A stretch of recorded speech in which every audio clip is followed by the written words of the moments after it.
The Rams absolutely dominated the New Orleans Saints 34-10. Woo! A stress-free Rams win, a beautiful thing to see. How did these Rams dominate these Saints? Well, me and Mark will break that down on this post-game reaction episode here on the Rams Up Podcast Network.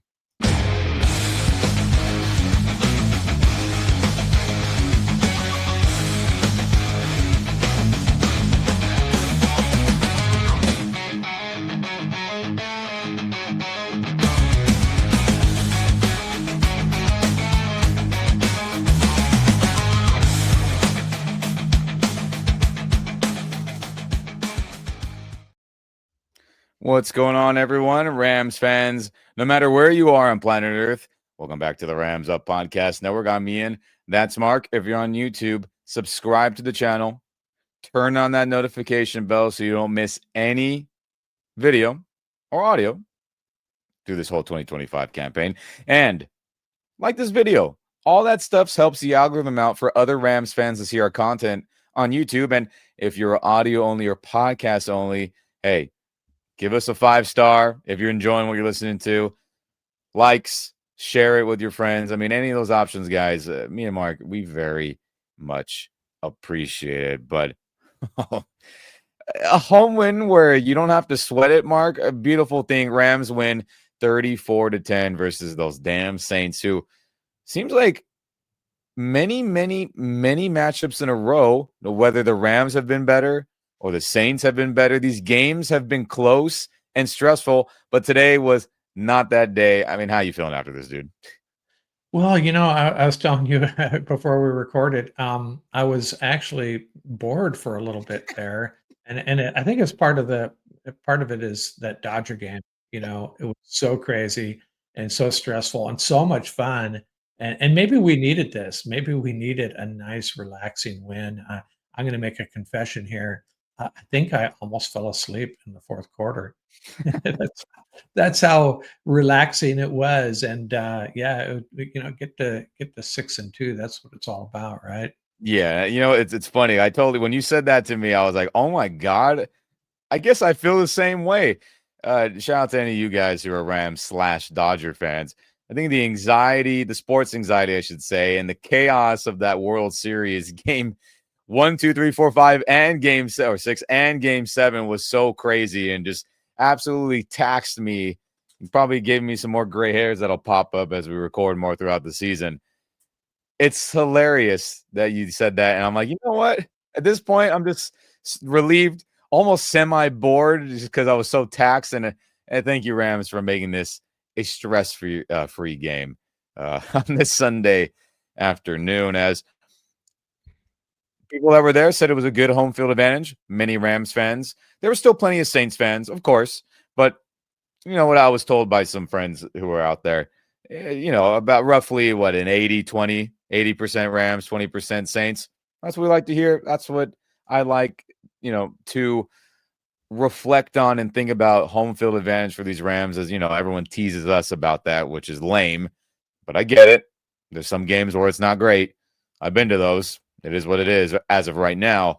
But that's a good thing, Mark, that the Rams crowd was in it and they had a lot to cheer for as well, Yeah, and my, special assistant went to the, Rams Saints game last year in New Orleans, and he Right. was really surprised at how welcoming the Saints crowd was and how cool all their fans were, towards him and the rest of the Ram fans. So hopefully everybody had a nice, enjoyable afternoon and a stress-free game. Maybe it's because we're not divisional rivals and we don't have that friction between the fan bases on a year-to-year basis, but, yeah, I remember, the last time they came to the Coliseum, I believe, yeah, it was the Coliseum, Mhm. um, I took my son to that game, and, yeah, there was a lot of Saints fans filing into the Coliseum that day, so I they're out remember that there. was with the 2019 game where we beat them up pretty good. Yeah, that was the I was Sammy there. Watkins and Josh Reynolds both had touchdown receptions. I know that because that was one of my quiz Oh, questions. that was the 2017 one, yeah. Was it They played 2017 I'm thinking of? yeah, Yeah, yeah, yeah. okay, I was there for that one too, by the way, but the last one I right. remember is when Drew Brees got hurt Oh, and right, Teddy right, right, Bridgewater came in. That was at the Coliseum too. Yep, okay. the Saints and Rams have played each other, it feels like every year since Yeah. the last 20 years, it feels like. And It fun does. fact for everyone out there, we covered this in the Keys to Victory episode, but if you did not know, Rams and the Saints originally were NFC West foes before the league realigned by adding Seattle to the West, adding the Arizona Cardinals. It was Rams, Saints, Niners, and Falcons, which Yeah, is the Saints actually came over from the AFC. They used to be in the AFC West. yeah, which is crazy. All that was the NFC West once upon a time, and they played each other a bunch back then, and have played each other a bunch since the division realignment. So it feels like every year we're playing the Saints, and that's a good, fun, historic nod to that old NFC West battles. And they've been tough, other than today. Thank you, Rams. But guys, you know how we do it. We break down quarter by quarter the big plays, the fun stuff, the bad, and we'll discuss all that. But I think it's important to talk about some really, really awesome things that transpired in this game. And it should be no shock. My goodness. Stafford for MVP, everyone. I'm tired of people ignoring him. I'm talking to you, national media, and other big media members, whether you're a big presence on social media, et cetera, websites, reporters. Step up your game. Recognize Stafford is an MVP caliber player right now. And here are some fun stats to back up that if you already didn't believe Stafford should be MVP. Let's pull this one up, Mark. I mean, shout out to Rams PR as well for always, digging out the fun Rams stats. Quarterback Matthew Stafford set a franchise record with 9 passing touchdowns in a 2-game span. That's incredible.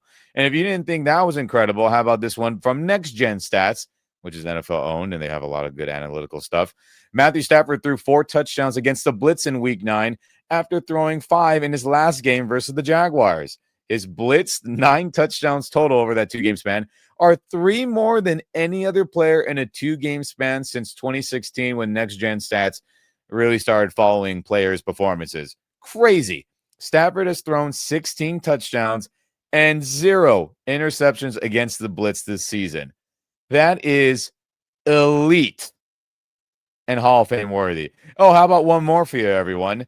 Shout out to Stu Jackson, writer and reporter for the Rams. With 4 passing touchdowns and 0 INTs today, Rams quarterback Matthew Stafford became the 4th quarterback ever in the history of the NFL with 20 plus passing touchdowns and 2 or fewer INTs in a team's first 8 games of a season, joining the GOAT, Tom Brady. Well, who when he did it, he won MVP, and then he did it another year, which is insane. Aaron Rodgers, who won MVP that year, he did it. And then Patrick Mahomes, who was a multi-time MVP player. So Tom Brady did it in 07, 2015, Aaron Rodgers in 2020, and Mahomes also in 2020. Look at this list, everyone. The graphic. Brady, Rodgers, Mahomes, and Matthew Stafford now joins a list of future Hall of Fame players. Mark, insane quarterback play for old man Matthew Stafford. My God, I saw earlier Dan Orlovsky, and he's a big Stafford defender and a I guess a pro Stafford guy. I think he had a tweet out earlier, Mark, where he's like Matthew Stafford will be in the MVP discussion by Thanksgiving. Dan, why are you saying that? He is in it right now, Mark. Yeah, he should be. I mean, and what's really exciting, 2 things of note for me is, 1, he's not making the bonehead plays he used to Yeah. make on occasion. He's really avoided those this year, and I'm really surprised he's willing to throw the ball away a little bit, willing to dive and take the sack, not try to do anything crazy. And him and Devontae in the red zone, man, Oh, it's looking unstoppable at this point, right? it is, and well, good thing you brought up Devontae Adams as he continues to add to his Hall of Fame resume. If Stafford wasn't impressing you, how about this other quote unquote old man killing it out there? Devontae Adams, shout out to Rams PR again, tied Hall of Famer Tony Gonzalez for the 8th most touchdown receptions all time in NFL history with 109 today. I mean, guys, Rams Nation, ladies and gentlemen, I'll be formal. We are witnessing some of the greatest players in league NFL history, and they are Rams They are balling out. And the age factor, not that long ago, a 37-year-old quarterback, a 30-plus-year-old wide receiver would be toast and ineffective. We're watching two old men, quote unquote, absolutely shred youthful, young, talented NFL teams on a weekly basis. It is something to enjoy the moment, enjoy while they're here. I hope they both play more than just this year, by the way. They're playing way too good to call it after this, no matter what happens. And just be thankful that these two guys wanted to be Rams, and here they are, absolutely killing it and breaking records and making history, Mark, and everyone out there. It's crazy, dude. Yeah, you can tell that they, really enjoy playing with each other as well, and Yeah. having all these young guys surrounded by all these young guys, it's quite the scene, and, go off on a little tangent here, it's worth noting, I don't know if you saw the clip at the end of the Jags game of those 2 guys and, Travis Hunter approached them. Did you see Yeah. that? Yeah, I did see And that that clip. Yeah. that was really cool to see, 2 future Hall of Famers and just kinda like, "Hey, he's a cool kid. He's got it together." It was really neat to see, and Travis Hunter treating them, with the utmost respect. It was pretty cool, but yeah, Yeah. man, lucky to have these guys, that's for dang sure. And you know what's hilarious? I saw apologies, I don't remember who tweeted this out on X Twitter, and this was right. Matthew Stafford is playing so damn good as a Ram, you almost forget he's a Lion, which True. is fantastic. And then that made me think, Devontae Adams is playing so damn good as a Ram, you forget he was a Raider and a Jet, And a Packer. honestly. It's crazy. Like, the years where they were on bad teams are just erased from my memory, and I think a lot of people's memories, which just shows you being a Ram, being a good and or great player just magnifies everything, and we're blessed. We're freaking blessed. And you know what else we're blessed about, Mark? Puka Nacua. And you know what? Thank God he's not long-term hurt, because every time he goes down, I'm just holding my breath. But per Sean McVay, he should be fine. Just got smacked in the ribs, and they held him out because we were kicking the Saints' ass. So cool. But Mark, talk about guys just breaking records every time he makes plays. Puka Nacua is on that list. He now has the NFL record for most receptions through a player's first 35 games with 239. What's even crazier about this is think about how many games he's missed within the last year and some change, Well, and how much that record could have been even shattered more if he was available for that large chunk of 2024 and then, played more in Baltimore and then played last week, how much bigger that number would be. I Rams continue to break records every week, it feels like, Mark, since McVay took over and back in 2017. And Nakua's he's special, man. yeah, what's really special about him, you watch him, week in and week out, he is such a bear to tackle. I mean, Yeah. how many times, in this game, just this game, did he have the ball in his hands and you're thinking, "Oop, man, he may get a yard or 2 here," and, there he is 5, 6, 7 yards down the field. He's just a beast to Yeah, dude. for these defenders to wrap their arms around and bring him down, and that's why that was it a 4th down jet sweep they ran him? I Yeah. saw that coming, I wouldn't say unstoppable, but, I love that play call. Yeah, me too. And there's a lot of good play calls. We'll get to that shortly about how the flow of the game transpired on offense. But Nakua, the blessing and the curse, right? His physicality, the way he plays, the blocking, the yards after catch, the run after catch, the effort, putting my body on the line. It's a beautiful thing to watch as a Rams fan. It's what makes him unique, what makes him special, makes him a Pro Bowl, all pro level guy.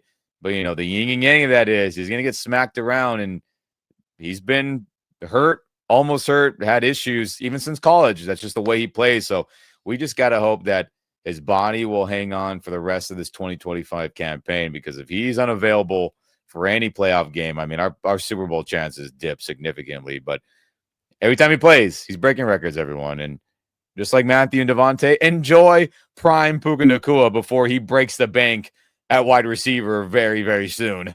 And he gets paid quarterback money which is probably inevitable, which is so be it. He's a baller.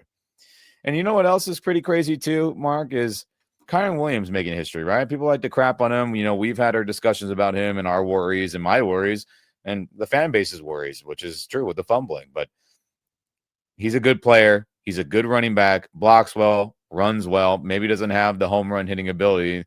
That's pretty much all he's missing in his toolbox, right? That and holding onto the ball in big games. But he continues to make history as well. Shout out to Rams PR putting this out, the double whammy post/tweet. Running back Kyron Williams cracked the top 25 in NFL history for most rushing touchdowns through a player's first 35 career starts. He passed the tush push merchant, Jalen Hurts, Devontae Freeman, who had a good start in Atlanta, David Johnson, who was ridiculous with the Cardinals in his early years, Emmitt Smith, the Hall of Famer, Gerald Riggs, if you remember who that is, LaShawn McCoy, an Eagles all-time great, D'Angelo Williams, a Carolina Panther all-time great, and that got him to 23rd in NFL history. On top of that, that touchdown he had marked Kyron's 37th scrimmage touchdown, which is, again, remember, catching or running it in, since the start of 2023. Second most in the NFL, only behind Jahmyr Gibbs, who has 38 in that same time span.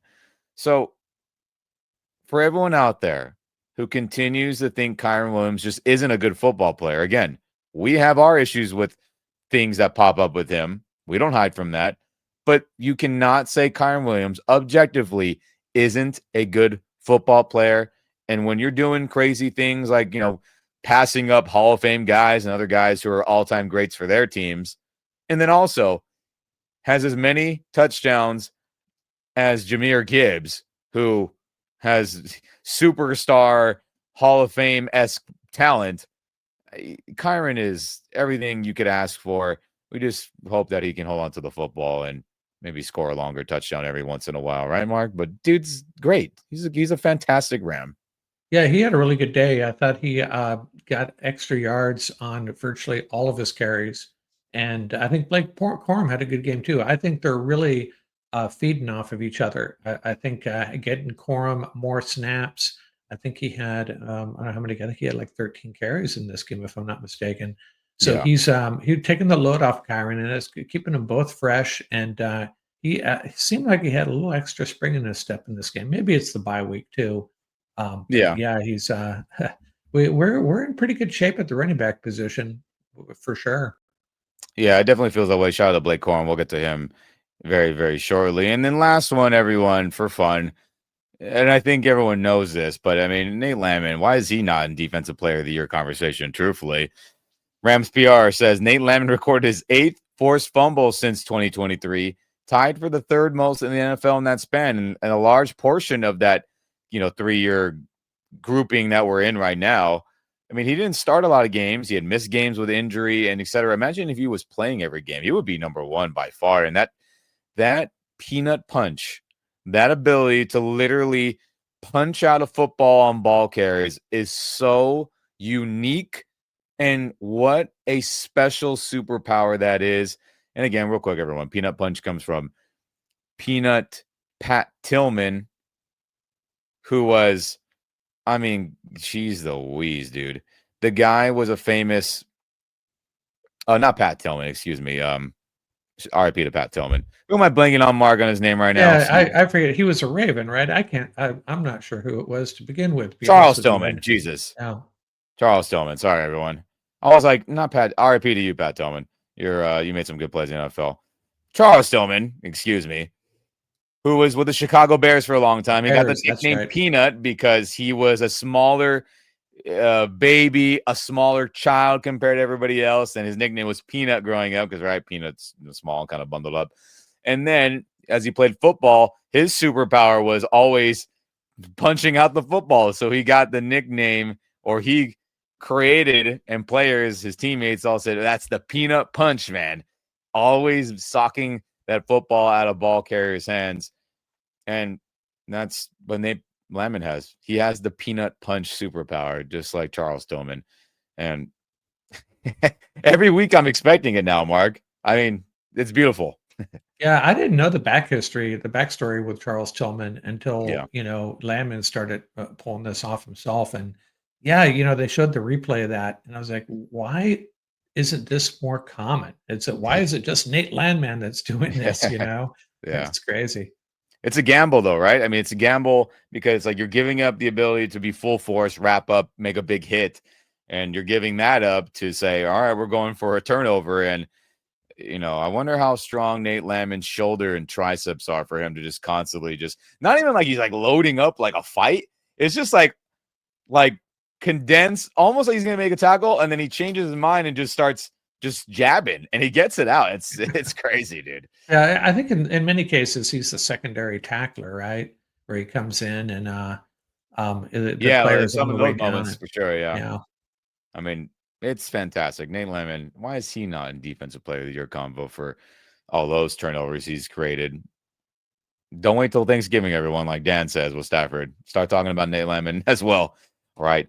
Freaking now. But all right, everyone, let's talk about the game in totality, right? We talked about all the fun stuff, a lot of the greatness that was occurring, but let's get down to the nitty freaking gritty. And how about that first quarter, right? It was where I was like, okay, hey, Saints getting the ball to start. I always like getting the ball the second half. I enjoy that a lot more, deferring. So, hey, 3-and-out and a quick 3-and-out mark where it was like run, short pass, and they got to send it away. And then begins the long touchdown drive, which was an A+ opening drive, right, Mark? You get passes to Nakua. You get passes to Devontae, where he had a big, deep in cut there. You get Davis Allen involved on a large 15+ yard completion as well. Kyron running it up a couple times. Then you get some other big completions into Kua as he just gets open on everybody, it feels like. And then they get to the goal line. And I love the play call here, Mark. 13 personnel, get everyone close to the line of scrimmage, right? Kyron's a good goal line running back. He is. And a great play action run fake. Every Saints defender bid on it. All of them. All 11. Devontae Adams was open on that slant, but then good old reliable Tyler Higbee. Wide open. Stafford just boop, little pop pass. And then I love the Dodgers celebration, right? The swing, the bat connect, and then he does a little Dodgers. You know what that one is, like the little when they get on base to kind of give the hands up, like and they lean to the side. That was a fun celebration. And at that point, Mark, I was like, this is exactly what I've been wanting to see from the Rams. Play diversity, play selection, formation diversity, everyone getting involved, and then great play calling in the red zone where you get defenders in a tough spot guessing and you get people wide open. It was beautiful on that opening drive. Yeah, I think the first 4 passes all went for a first down, then they went to the ground a little bit, and, Yeah. by the way, if I'm not mistaken, I think the announcer said that the Saints actually won the toss and asked for the ball. I could be wrong on that, but that's what I You, heard, you might be which right. is which is really odd, but, If that's true, everyone, apologies on my end, but I'm in I could be favor of wrong. getting the ball the second half anyway. So Yeah, I mean, the announcers could have got it wrong as well. I mean, they've done that before, so maybe yeah, I'm yeah. not sure, but worth noting. That's fair. Good for bringing that up, Mark. So hey, opening touchdown drive, about almost 7 minutes. I was like 12 plays, 88 yards. It was a long one, marching down the field. And hey, Saints get the ball back. Can't do Jack Tilly squat. And then Braden Fisk finally gets his first sack of the year, Mark. Isn't that crazy? We're Yeah. beyond the halfway point, and Braden Fisk finally gets a sack. And he was close many, many times throughout this first half of the season. But good on him. I know that's probably a relief off his shoulders. And probably that whole defense, just knowing like, yo, Braden, you're doing good. You're getting pressures. You're playing the run good. You'll get your sack. And he finally did it, Mark. Yeah, someone noted that last week against the Jags, I think he led the team in quarterback pressures, so Yeah, he's he was good. almost getting there. He's playing well, Yeah. just not, sealing the deal, and he did finally in this game, so that was good to see. Yeah, it's like just like Byron and Jared like to say, it's a race to the quarterback. We'll see you there, right? Who can get there first? And Byron's been getting there a lot as he's one of the best, sack leaders right now in the entire NFL. So everyone will get theirs, but hey, it's a race to the quarterback. Can't be mad at that mentality, everyone. So hey, Rams get the ball back. Unfortunately, they can't do jack till he squad. They go 3-and-out, and I was like, gosh dang it. Then luckily the Saints can't do Jack Tilly squad either, as Rashid Shaheed and Tyler Shuck could not connect. And then boom, that's the end of the first quarter. And I was kind of like, wow, that went by kind of fast in a weird way. Only up at that point 7-0. And I was like, I wish I was up more. But defense is balling out. And at that point, Mark, end of first, you're feeling good, but you wish there was more, right? Yeah, I mean, we all get a little bit greedy, but feeling Yeah. comfortable with a 7-0 lead, and everything we're seeing indicates this is going the way we want it to go. Yeah. It's just a matter of time, I think.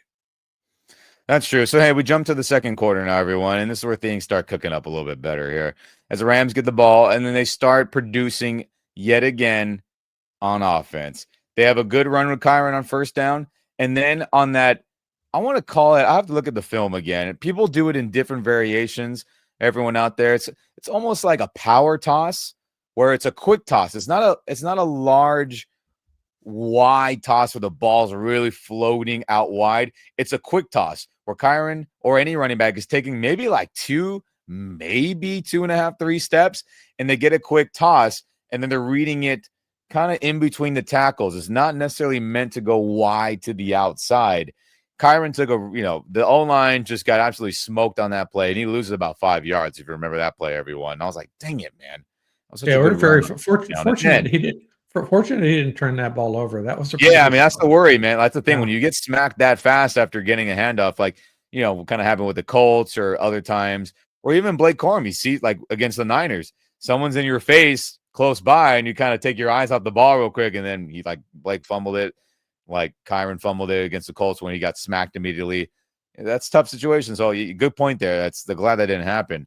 But luckily, Terrence Ferguson, our young rookie second-round draft pick, comes through on an 18-plus yard catch on 3rd and long.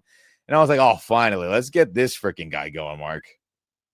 yeah, and that's exactly what I was hoping to see from him. Kind of getting up the field a little bit, a tight end that can do that. And Yeah. With Davis Allen, all our tight ends actually contributed today, but the Terrence Ferguson is the unknown. How much can he add to this offense? And we're starting to see it.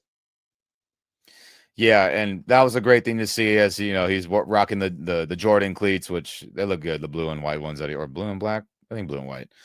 So I was like, oh, nice. Very good. And then incompletion, or excuse me, no, let's back that up. A sack by Chase Young as he absolutely smokes Alaric Jackson on that play. And I was like, gosh, dang it. It's like, get positive plays and then a super negative.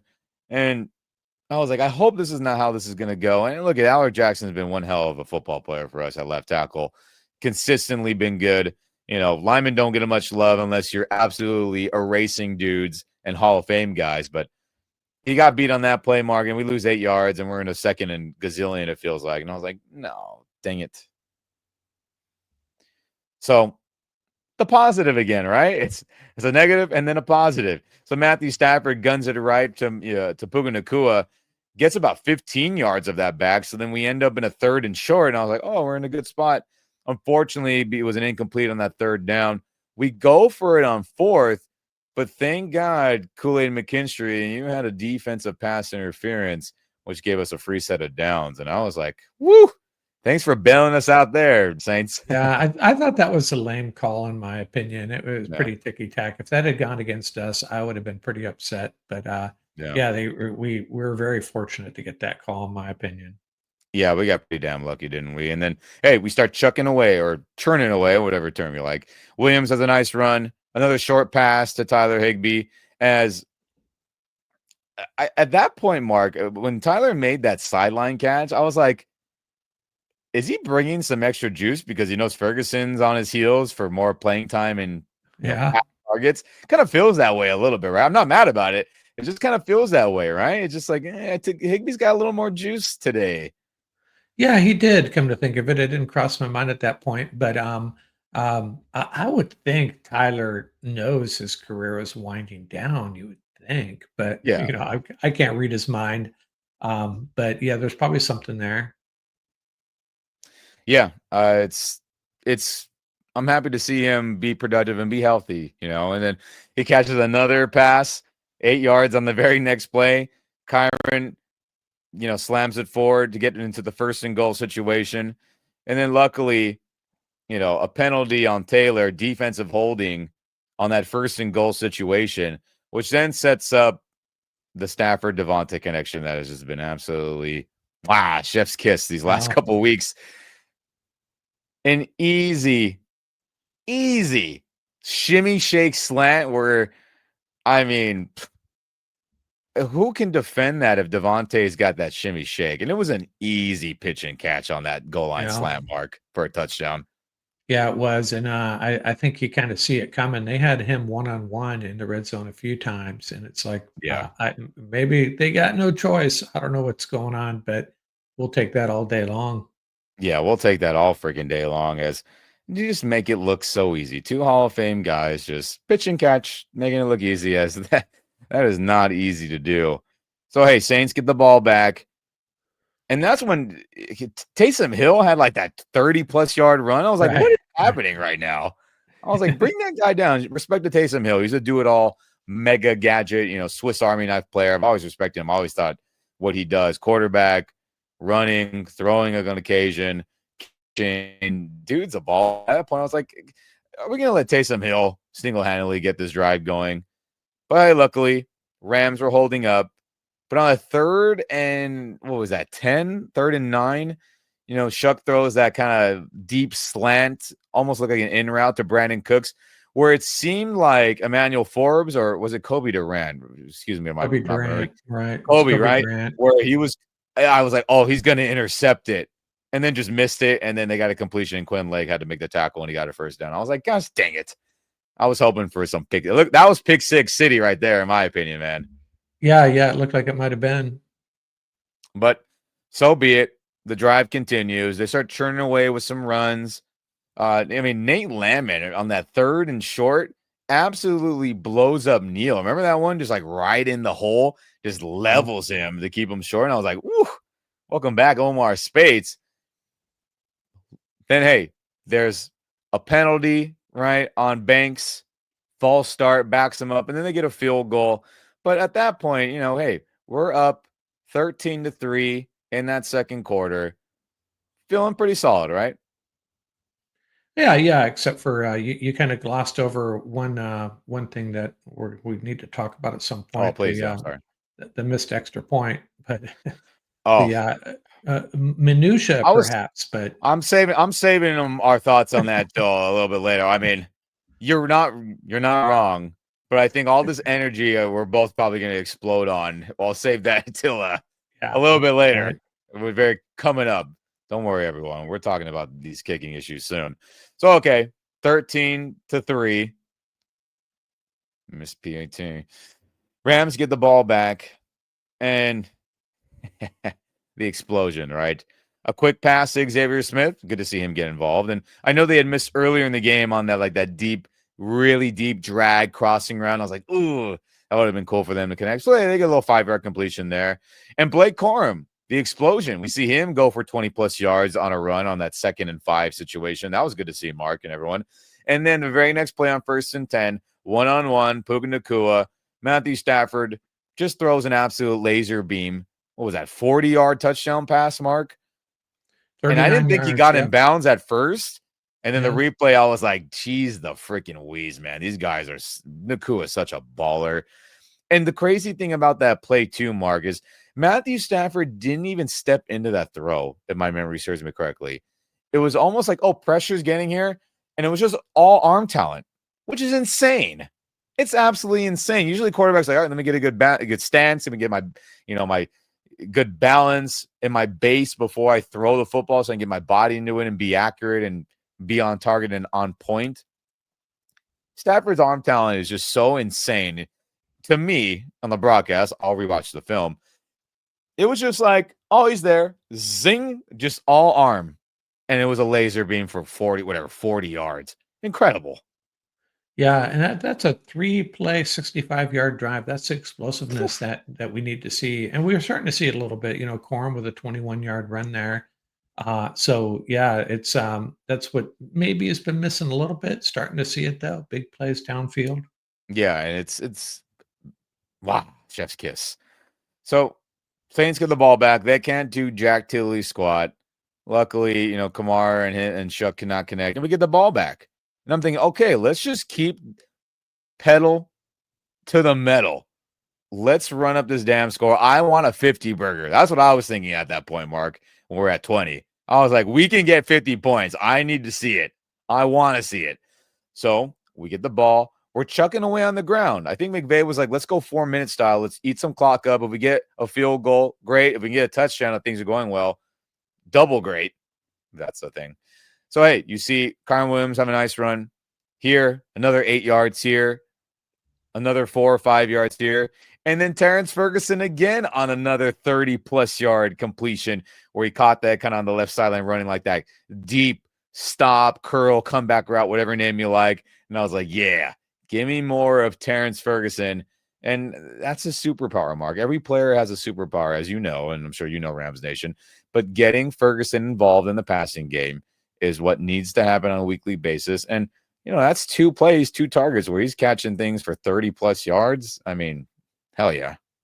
Yeah, I mean, when you consider you're adding him to an offense that already has established big-time threats, Nakua and Devontae Adams, we got a two-headed monster at running back, one of the best quarterbacks in the league, and our tight ends have been okay, passable for some time now. To add a tight end and to get a tight end involved in this offense that can just do a little bit something different than we've seen from Higbee and even Davis Allen. Man, it could really change things for this offense. Yeah, and that was the hope when he got drafted, right? As McVay was like, he's Kelsey-esque. He's Chris Cooley-esque. My God, I better see this guy start balling out, and we're starting to see when he's getting his opportunities. He's making big plays in the passing game. So, woo, mentioning Hall of Famers and other Pro Bowl guys, that could be tough expectations to live up to, but when he's being thrown out there to catch passes, he's done one hell of a job.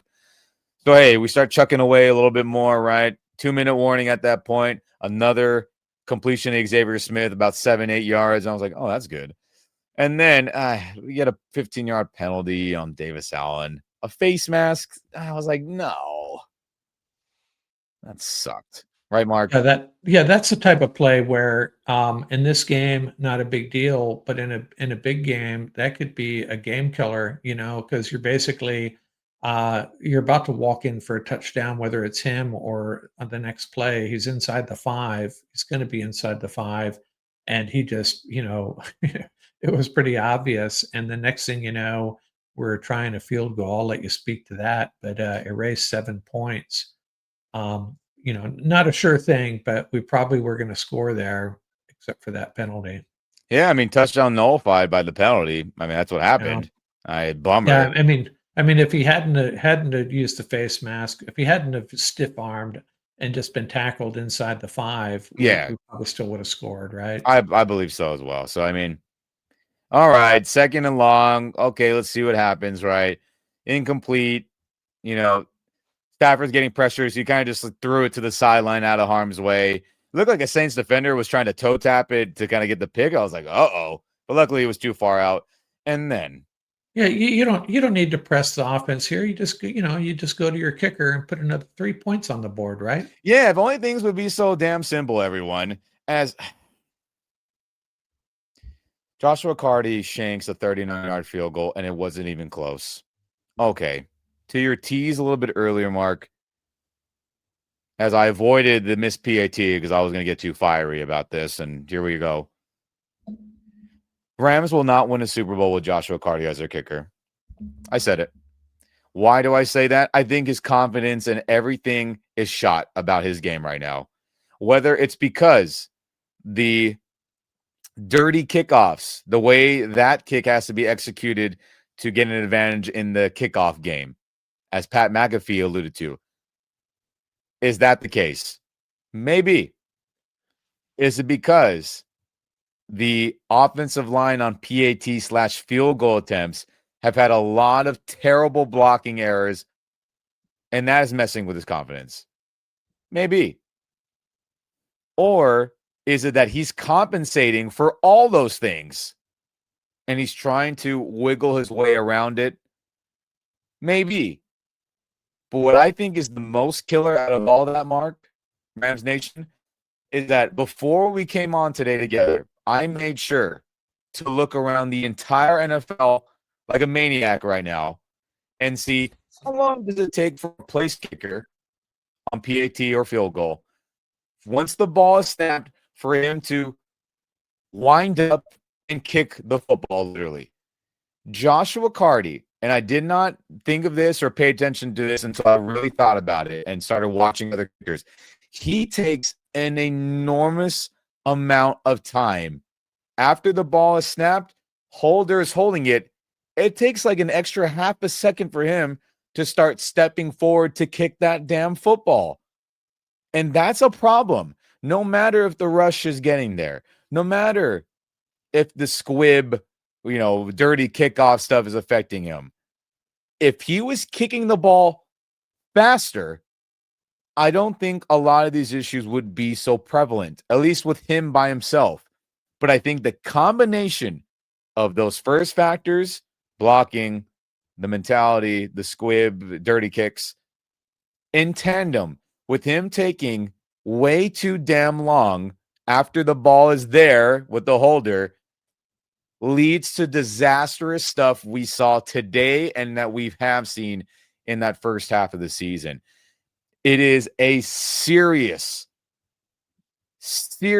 problem, Mark. And Sean McVay didn't evade it either. I mean, respect to all you reporters with the Rams today in that post-game press conference with McVay. None of you guys, shout out to you, Gary, and everyone else, Adam, and whoever else I'm blanking out on. I know there's many of you. Shout out to all you guys. Would not let McVay avoid it. McVay tried to cover it the very first couple things he said in that post-game press conference. But shout out to all you guys for pressing on. McVay said, it can't continue like this. I'm not going to get into blaming anybody specifically. Ultimately, it's my responsibility. It's gone on too long, and we've got to be able to fix it. I mean, duh. But, Mark, people got to start losing jobs over this. I mean, this is horrible execution for PAT/field goal operations. Horrible. Yeah, and a couple things. One thing, I don't know if you noticed, but he did not handle kickoffs today, and so that might have been part of the process is, Yeah. okay, no more dirty kicks, focus Mhm. on your field goals. Ethan Evans handles the kickoffs, and he was kicking them into the end zone, and it could part of that could have been, "Hey, we don't have a lot of fear for this offense. Let's give them the ball in the 35, we'll be fine." Sure, But yeah. so he's not kicking dirty kickoffs in this game, and he still has issues. And my special assistant texted me the same thing that you noted. He said he's taken forever to kick the It's ball. So, obvious, man. yeah, you're seeing a guy come off the edge, and that the missed field goal was a really weird play. It was almost like the guy came flying through, and Cardi tried to tried to adjust his kick because there was a body in the way. But if you just speed things up a little bit, it's not a problem. And the point after looked like it was just mishit completely. There is no blocking issues. So and I started looking at the end of the game there. We were sharing kickers that might be available as of tomorrow morning for trade. And this organization is so incredible from top to bottom, and the players they've drafted, the players they've brought in, and the high expectations they have across the board. And you got one chink in the armor here that could blow it all up. You got to do something. One more time. Rams will not win a Super Bowl with Joshua Carty right now with how he's kicking. It's just the facts. They will absolutely not. The Rams are not going to obliterate defensive like they have the last 2 weeks when they're playing playoff level teams, elite teams, a la Packers, even though they lost today, I'm pretty sure. Packers, Eagles, Lions, Niners, Seahawks, whoever else I'm blanking out on, Bucks. I mean, they need to be able to make field goals in big games. And we got a ton of big games coming up starting next week out there playing the 49ers. Like, field goals are going to be important. And I'm in favor of going for a fourth down and, manageable situations. I believe in Matthew Stafford. I believe in the offensive talent to be able to convert fourth down. That can't be the go-to all the time. It's just not realistic. And my God, everyone, we get 1 year where everything's fine, and then we're back to absolute disaster. I mean, again, people got to start losing jobs over this. It's just so abysmal. Whether Cardi gets sent away or cut, whether Chase Blackburn gets fired and released of his duties, or his long snapper, Ethan Evans stops holding. I gotta look at the film. I'll see exactly whose issue it really was. When the film gets released, hopefully by tonight, and I'll really know who's really screwing up. But this can't continue, as McVay says. He's no dummy. And he said it, hey, it's cost us games already. This team, literally, despite not playing great overall, should be undefeated, which is insane. And it's going to cost them a world championship if things aren't changed or Cardi somehow just gets better. But I don't believe he will. I think he's toast for the season, everyone. So there's that. And as we move forward into the game that we're recapping here, we all try to calm down here, well, mostly me. Saints get the ball, right? Turnover on downs. And I'm like, gosh dang it, man. We should be dropping 28, almost 30 points on them right now. And then Saints get a nice completion to Rashid Shaheed. Couple incompletions, right? Juwan Johnson gets a decent pass on third. And then on third and short, man, Olave gets a big mega chunk, about like 25 plus yards. And I was like, dang it, man. Couple incompletions. And then Byron Young absolutely clobbers Tyler Shuck. But, of course, roughing the passer, right? I mean, it's so hard for defenders, man. And I feel it. And I feel like if you're not directly like helmet to helmet hitting him, like, why is that a penalty, man? Like, this is a contact sport. I get the spearing aspect of it, and I get if you're if you're literally like off your feet launching at somebody, I agree that should be a penalty. A lot of people have gotten hurt that way. But I mean, I feel like I see Matthew Stafford get smacked like that every week, and that never gets called for us. But of course, Byron Young, who would have been his 10th sack, double digits, that gets wiped away, Mark, and they get a fresh set of downs. That was lame. And then the very next play, Juwan Johnson gets a touchdown where Nate Landman gets cooked in coverage, and then he scoots in for the end zone. So what a crappy back-to-back sequence that was after the missed field goal. Disaster into the half, honestly.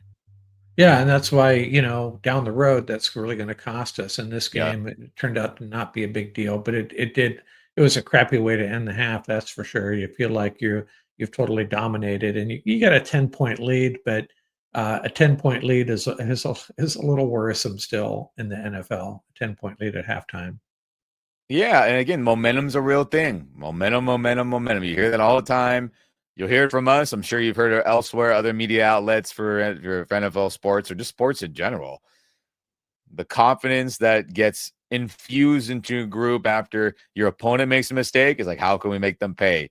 And that was a moment where they made us pay, and I was not happy going into halftime as we take a knee. We're up 20-10. So we jump to the third quarter, everyone, finally.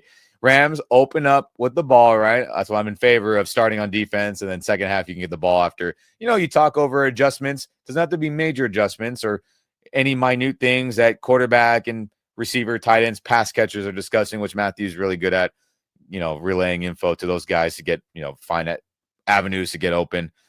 And Blake Corum just starts churning away some yards, man. Tight ends get involved more, right? Mark Colby Parkinson gets a nice catch.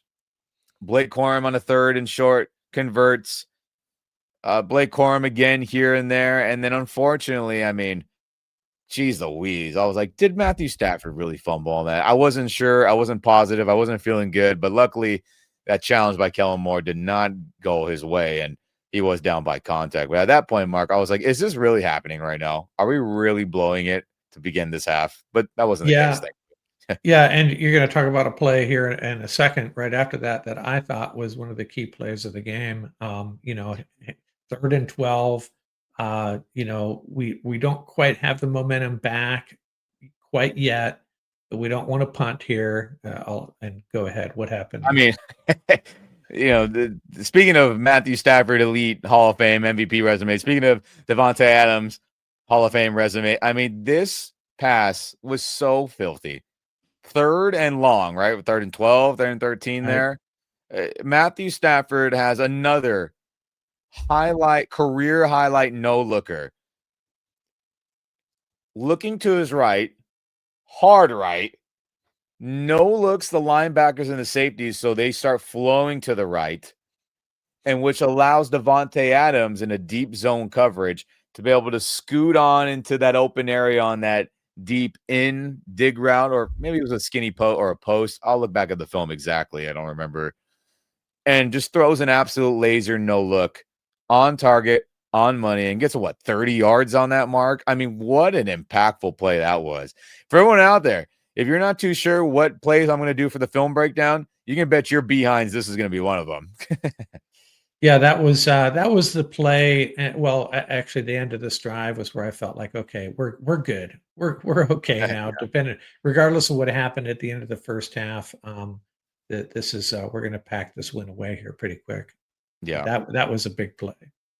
I mean, A+ quarterback play right there.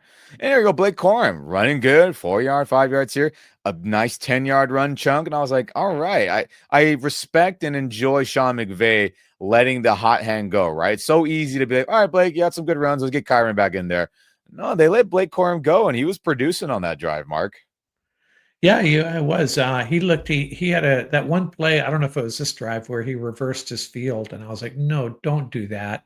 But it worked. He evaded the Yeah. tackler, and I don't think it was that drive. It might have been that drive, but yeah, he looked really good. He is. It's a little bit more another little dimension that maybe Kyron doesn't have. Escapability in the open field, that type of thing. Yeah, I mean that's the thing that Kyron lacks. But I mean he can shimmy shake guys too. But Blake's better at it. Let's just call it what it is. Yeah. So good to see him run well on that drive. Then we get to the 3rd and 9. I was like, dang it, man, screw the field goal. I don't believe in Cardi. Let's get this first down, please. And Matthew Stafford getting pressure. He throws a nice sideline pass to Puka Nacua, about like 8.5 yards. I thought maybe he was gonna get the first, but it was close. And then on 4th and 1, we said, all right, Puka, you're in the flow of things. Jet sweep handoff. I like it. I like the play call instead of just running up the gut there, keeping the defense on their toes and heels, I guess, whatever term you like. And, unfortunately, I mean, he slammed himself on the ground, and that's why he was hobbling off, kind of holding his chest, shoulder area. And I was like, no. He's a big baby. He's just a big baby. He'll be fine. I mean, look at it. That reminds me of a time against the Browns, or was it the Browns, I want to say, or Where the he went off with a Steelers? shoulder Well, injury. yeah, I was like, oh, he broke his collarbone or separated his shoulder. But, Right. I mean, that's like we talked at the beginning of this reaction episode here, guys. Nakua's physicality is his superpower. But with that, that you got to hold. I mean, I hold my breath sometimes, man, because that the way of playing is not sustainable for a long, productive career. Let's just call it what it is. If he can stay healthy and his body doesn't get beat down with this play style, then let's enjoy it while it's here. But stuff like that, I'm like, oh my goodness.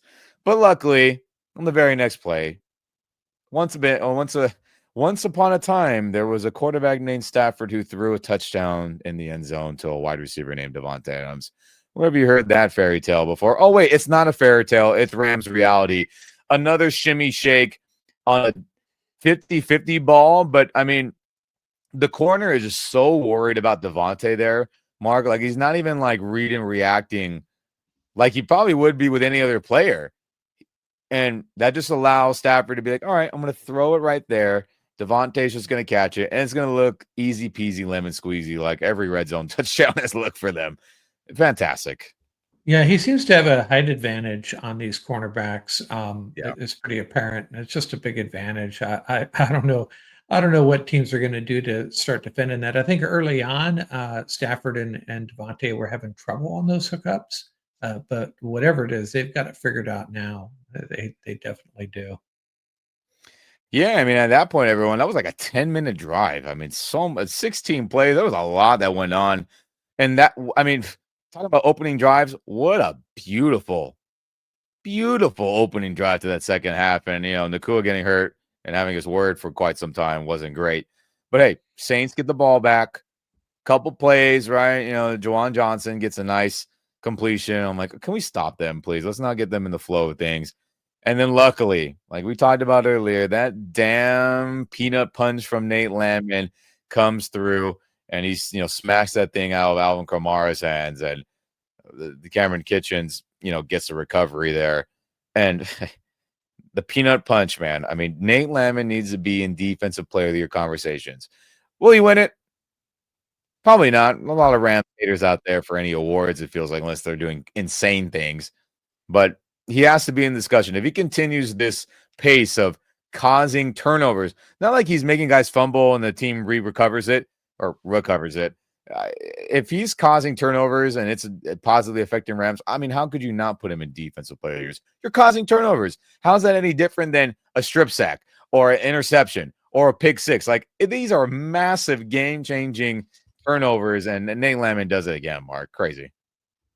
Yeah, I have to see who the front runners are for a award like that, but, the splash plays, don't really turn up these types of I splash know. plays don't turn up on the highlight films, and unfortunately, that's what moves the needle for, discussions like this, but, yeah, he certainly man, the Rams got a lot of guys on defense that are really contributing on a regular basis, but Landman's Mhm. right there at the forefront. Him and Byron Young, probably the two leaders of the pack right now from a most valuable defender perspective, and Jared Verse, of course. Yeah, I mean, the most valuable player right now in terms of expectations for him coming Oh, in, contract, right? He's on the vet minimum contract, and then how much yeah, he's producing. It's all pro level. Let's just call it what it is. He's playing at an yeah. all pro level every week. So Rams get the ball back, right? And then we jump to the fourth quarter finally, right? At this point, we're up 27-10, and I'm still chomping at the bit. I'm like, give me a 40 burger. I wanted a 50 earlier, but that was probably not as realistic at this point. I was like, I need a 40 burger now. We'll take one patty off, Mark. And here we are. Rams get the ball back. Kyron Williams back in the game, and he starts running the ball well after seeing Blake Corum, right? Just like the Higbee / Ferguson effect. I think Kyron's the same way. I think so, right? You see Blake Corum. Yeah. Kyron's probably like, I mean, he's got the contract security, right? But still, you're like, hey, I can run the damn ball too. And he did, right? 5 yards here, a big 15-yard chunk there, another 8-9 yard run there, and another third and short where he converts it. Davis Allen gets another completion. Shout out to the tight ends getting involved. Kyron churning away again on that first and goal. Couple incompletions, right? He gets stuffed on that third and goal, and I was like, God dang it. But again, totally in favor of going for it. Screw the field goal. I don't believe in Cardi. I think Sean McVay doesn't either within the last handful of weeks, which makes sense to me. On 4th and 1, they slam it forward. And, luckily the last couple of times, Cardi did make his PATs.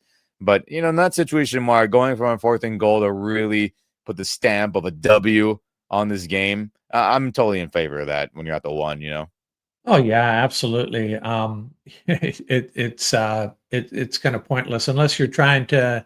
The only reason you kick a field goal there is if it's a extended tryout for Cardi if he wants to remain on this team. But maybe that bus has already left the train station or the train has already left the station for Cardi. Yeah. But yeah, you got to go for it there. Absolutely. Yeah, like the play call. I like the opportunity. The Saints were getting gashed on the ground. It wasn't like, they're battling good and it's 50-50. I mean, at that point, you're like, yeah, let's just slam it forward. They get it. They get the stop. Then they got to go 99 yards. We get it. And then obviously we're putting the W's on this game pretty much. But hey, Saints get the ball back. There's still lots of time left. It ain't over till it's over, as we've found out through many, many Rams experiences. And if you watch games across the NFL, no large point is safe. I'm looking at you, New York Giants, a couple weeks ago, whenever that was. So, Saints driving, right? Some big completions to Rashid Shaheed. Big completion to Olave, and they get like 50 yards in a couple plays, Mark. And I was like, ugh, what is going on here? And they're driving. They're getting in that red zone territory. And then on the 4th and short, Mark, they say, all right, Tyler, time to get out. Let's go Taysom Hill Wildcat style. And, oh, beautiful by Kobe Turner penetrating there, getting the tackle for loss, and then also doing his own version of the Dodgers kind of on base celebration, right? Where they do like the shimmy shake kind of thing when they get on base. That was fun to see. Yeah. But I mean, a great play there.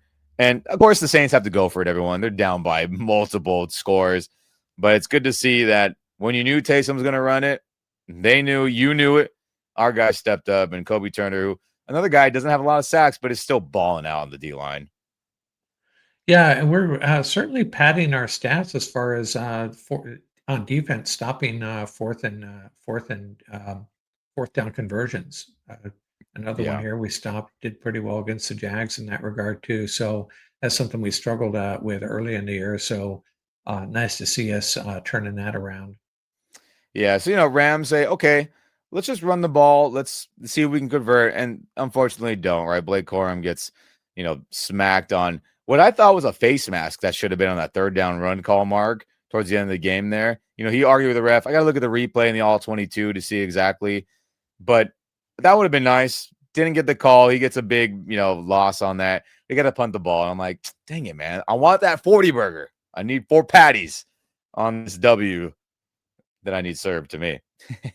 But hey, Saints not dead, still down by a lot. They're chucking away. Rashid Shaheed just getting open deep on us all of a sudden. I was like, hey guys, this is his thing. Can we cover him deep, please? As he gets another 15 plus yards, some incompletions, and then on the 4th and short, shout out to you, Emmanuel Forbes Jr. Your first interception as a Ram, as he totally jumped in front of Rashid Shaheed as they finally did something about Shaheed getting open. And I was like, oh, is this going to be a pick six? Because Emmanuel is our fastest corner, but he tumbles and he gets stopped. And I was like, oh, dang it. But hey, good on him for having a bounce back couple of games and playing a lot better. And that was a cool moment for us to see, and I'm sure for him. His first INT as a Ram. That's nice. Yeah, and with McCurry in the house, Yeah, he's maybe he's looking over his shoulder a little bit. And by the true. way, I I That's right. I Yeah. didn't s I'm not sure McCurry got defensive snaps. He probably did. I didn't see him though. Yeah, I I didn't know I notice know it he had either, truthfully. yeah, I know he had some special team snaps. But So Rams get the ball back, and then they run up the clock. They have some nice, first down conversions, and then sayonara, Saints. That was it. As we get to that final score, everyone, where Rams win, thankfully, 34-10 against these New Orleans Saints. As yes, Stafford was an MVP candidate and still is, as my computer is a little wacky here for whatever reason. But you get the gist, everyone. Rams take care of business. Thank freaking God, as I was going to have a coronary if this game was close, which, look, I'll call myself out. I predicted the game to be close because history has shown us that this game is close many, many years in a row, other than a few times where Drew Brees is hurt or, other wackiness happens. But luckily, it was one of those times where we played great football, other than the kicking game or the PAT game, I should say. And that's what we like to see, Mark. That's what I need to see. Let's beat down on the teams you are obviously better than. And the Rams did it today to get their first win against an NFC opponent.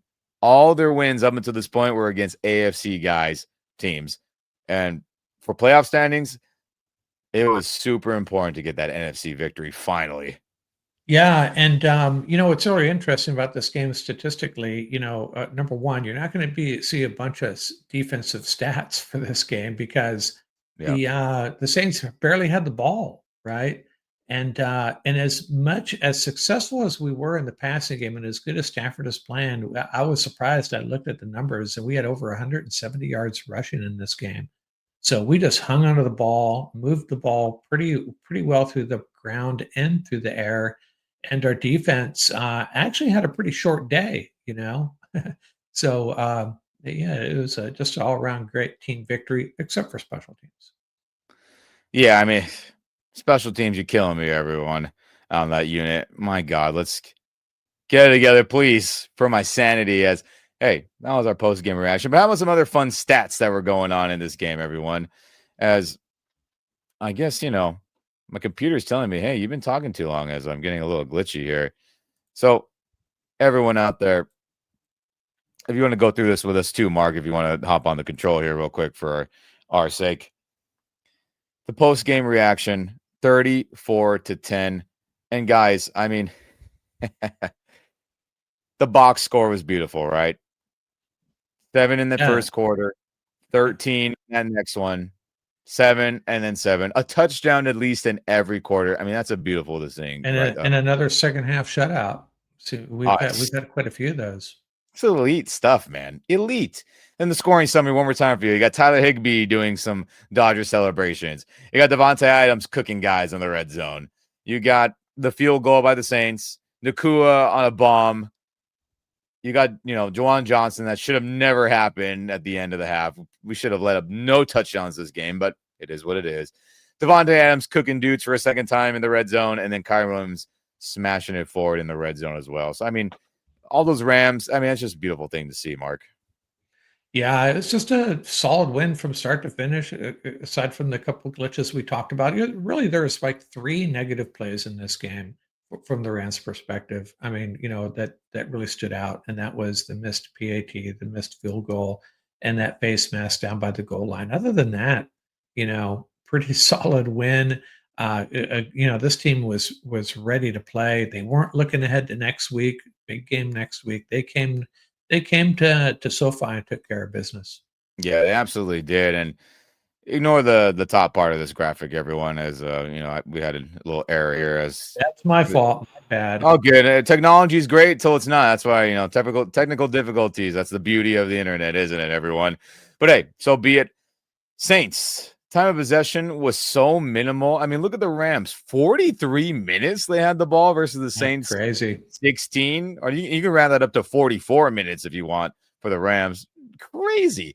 First downs, 30 for the Rams, 10 for the Saints. Total yards, 438 versus Saints 224. Passing, Stafford 281 to 176. Rushing yards, beautiful to see. 171 versus the 57 for the Saints. Yards per rush, kind of equal, 4 to 4.1. Rams had the 2 turnovers. And then, the sacks, I wish were more, but we were whooping their butts so bad, and I can live without, Yeah, and more remember sacks. they only ran 40 plays. So Yeah. Rams ran I think 77. So Yeah, there's that. crazy. Yeah, insane. So there's that. And then one more time for all the player stats, right? Shuck, hey, not a terrible day for his first debut against an elite defense. Could have been worse, to be honest with you. Threw a touchdown, threw a pick. Kamara didn't do Jack Taylor's squat. Shaheed was getting us a little bit. Johnson, obviously, Chris Olave had a couple moments. Taysom Hill was neutralized other than that big run that he had earlier in that half. But Stafford, again, one more time for you. 4 touchdowns, completing over 70% of his passes, 281 passing yards. Williams at over 100 rushing yards on 25 carries, 114 with that touchdown. Beautiful. Hey, Blake Corum pushing 60 yards rushing with only 13 carries. That's great. Nakua, who didn't play a majority of that second half, it felt like, almost at 100, 7 for 95 and 1. Ferguson and everyone else combined, or the tight end group, I should say, combined for over 100 yards receiving with 114 and 10 catches as a group. That's great to see. Shout out to Braden Fisk solo sack there. Forbes is INT, and then Nate Landman with the forced fumble, Mark. I mean, that's Yeah, just great. and don't ask me why I left Devontae off this graphic. I apologize for that. Guy had a couple touchdowns and a couple of things on the Saints. I was actually impressed with Shug. I think he may have a future in this league. He looks like he's got the arm talent, the pocket awareness. It's hard to judge him. He's not going to pick up a lot of wins this year if he continues starting.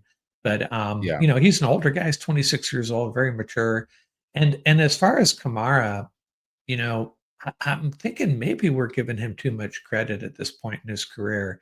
I don't think it's the same Kamara that we used to be so fearful of at this point. It's I'm true, but they sorry don't to even say, run the man. ball enough. They don't even run the ball enough to give him opportunities, truthfully. I just feel Yeah. like they're just not giving opportunity. Now, would it be as holy crap like when we faced them back in 2018 and that kind of era with Bree still there? No, of course, but he's not getting opportunity. And well, we benefit from that. And thank you, Kellen Moore, for calling those plays where he did not get the ball much. And tight ends by committee, really good job there. Yeah, it's fantastic stuff for them. And then, hey, States won the toss, as you corrected me earlier on that. Took the ball, didn't do crap with it. Cardi missed the field goal in the PAT. We, got fiery about that earlier. All the fourth down and PI this, PI that. Davis Allen, bunch of nonsense going on with that stuff. That was irritating. Ethan Evans on kickoff duty, which they're acknowledging maybe the dirty kicks, the squib style kicks are, not working out, and it's affected him. Peanut Punch, Nate Landman. That should be his new nickname, shouldn't it be? And Rams just absolutely killing the Saints on defense, or defense and offense. We're running double the amount of plays. Fantastic. Ronnie Rivers getting elevated. That's a good I third guy there. But I just did thought lead he'd the be way. in there That's at nice. the end. Yeah. Kyron Williams getting handoffs late in the game didn't make sense to me. But I think these NFL teams are very hesitant to you know to do things a little bit differently at the end of a game is apparently what's going on here. And I have a note here. At the end of the game, there, my son, we were talking about um, you know picking up kickers, picking up players for the stretch run. And he said, "Hey, let's see if I'm on the Saints, I'm running up to McVay and I'm going, hey, man, come get me." And I don't know if you caught it. It was Demario Davis that walked up to McVay and said something in his ear as he walked by. And I can't help but wonder if that was what was going on. Hey, man, save me, save me, save me, and take me to a Super Bowl, please. Yeah, I mean, I'll take Demario Davis to be a starting linebacker with us. No problem. He's been an multi-time Pro Bowler. Now, it's like, hey, do you want to shove away Omar Spates? I mean, those Yeah. those are those are things I'll No. discuss, but I wouldn't doubt if Demario said that to him. Save Yeah. me I mean, from if this team. Uh, the word on the street is the Rams were interested in Trey Hendrickson and the Bengals linebacker Logan. I forget And his I think last Cam name. Taylor-Britt too. Shout out to the homie Yeah, Jake Ellenbogen for all you guys that yeah. tune on to his great Rams content. So if they're When me and interested him in the were at the Beng, NFC West Roundtable event for Rams 49ers on that Thursday game, we're talking corners and et cetera, shooting the shoot, if you know what I mean. And he was like, "Yeah, Cam Taylor-Britt should be an option for the Rams." He's like, "The Bengals keep losing." I was like, "Ooh, I didn't think about that." So that was like a month ago. And yeah, in that article, if you read The Athletic, everyone, what Diana Rossini was saying, it was basically all those guys that teams were calling on. So I'm sure right. the Rams probably called on Cam Taylor-Britt and probably Trey Anderson, the top priorities, and then maybe Logan, because I know was a good player and he's just benched right now. It's just kind of wild. So hey, I'm down for any of them if the price is not too steep, Mark and Rams Nation. Yeah, yeah, absolutely. Yeah, if you're at that point here where yeah, we this roster is solid enough that we don't need to make any changes. But as I said this morning, I don't know, maybe this is part of the calculus, maybe not. But if the 49ers are on the phone for Trey Hendrickson, maybe that's reason enough to give Zach Taylor a call and go, hey, hold on a minute. Um, we may make an offer here just to keep him out of San Francisco. Well, the trade deadline is coming up. There's still time. I mean, Yeah. there's always, I guess before the clock strikes midnight, there's always things that can happen. So we'll see if the Yeah, Rams want to pull any more triggers on not just defense, but maybe some offense. You never know. You or never a ki freaking know. or a kicker. Oh, fuck. Please, please save us, front office. Let's need to do it. But hey, how about the game balls again? The run defense, right? Kamara didn't do Jack Tilly squat. O line in general. Respect to you, Rob Havenstein coming back and playing well and run blocking well. Stafford MVP, Devontae Hall of Fame day, Puka breaking records. It's no shock that all those guys, deserve a game ball, and I'm sure they got tons from McVay today as well, right? Yeah, like I said a while back, we could give Puka a game ball every Mhm. week. So let's just throw True. his name up there every time. Yep. It feels that way, doesn't it? But man, oh freaking man, everyone. I mean, the Rams win 30 to 34 to 10, excuse me. And I'm just so freaking happy that again, a game against the Saints that usually is stressful and close was not the case today. And thank freaking God as we begin the real journey, right? Not that this first half of the season wasn't impactful and stressful and not meaningful either, or wasn't real, but we've only played one NFC West game. Now we're going to get tons in a row. The rest of the schedule is either NFC West opponents or NFC opponents in general. Niners next week, Seahawks, Bucks. Whew, that's a playoff gauntlet right there as it is. And we got a Yeah, matchup with the Lions, the Panthers, with former Ram Elijah Everill getting that defense to come around and playing some decent football. With Rico Dowdle all of a sudden was just like a all-pro running back out of nowhere. We got them, right? We got all the NFC West games that I mentioned or that are still coming. Cardinals twice, Lions here at SoFi, right? We get another Stafford Lions Goff Rams game, which hopefully that gets elevated to prime time. I think that will be worthy later in the year. We got an important game against the Falcons, right? Not just for playoff spots, but maybe knock them up the draft order to get a better pick from them. There's a lot of important games coming up, but right now, only 2 losses, number 1 in the NFC West as of today. We're in a great spot right now, Mark. Even though they haven't played their best football, that's a good thing. Even though it's stressful, that we know there are better days ahead, and I think we'll see them. Yeah, I mean, if you told me that we'd be 6-2 at this point, I would have taken it, but, Yeah, you're right, man. I agree. It's, buckle up, boys. It's about to get really interesting. Yeah, we're gonna find out how good or how great this Rams team is, everyone. As again, big big time matchups start next week and beyond, and all NFC games, all NFC West games. These are going to matter significantly to whether Rams host playoff games or have to travel for playoff games, or doomsday scenario, aren't in the tournament at all. But I don't think that'll be the case unless catastrophic things happen. Right. But hey, thanks for tuning in on this post game reactions episode, everyone. But Mark, you got anything else before we got to go?